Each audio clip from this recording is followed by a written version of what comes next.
ఇప్పుడు ఎవరి గ్రంథాల్లో ఉన్నవి వారు పాటించకపోతే ఎందుకు ఇక ఒక క్రైస్తవుడిగా, ఒక హైందవుడిగా, ఒక ముస్లింగా వాళ్ళ గ్రంథాల్లో ఉన్నవి ఆ పరిశుద్ధమైన మాటలు పాటించకపోతే ఇంకెందుకు మన బ్రతుకు?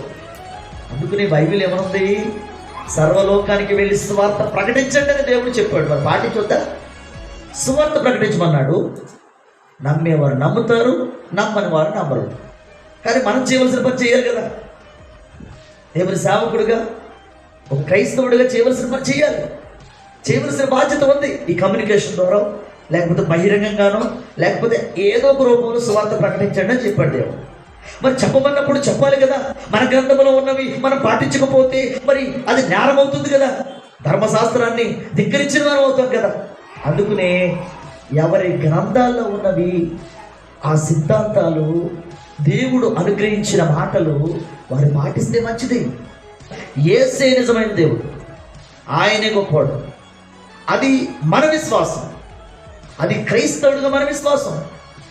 ఇతరుల సంగతి మనకు తెలియదు. వారు నమ్మితే వారు కూడా గొప్పోడే. నువ్వు నమ్మేవా, నీకు కూడా గొప్పోడే దేవుడు.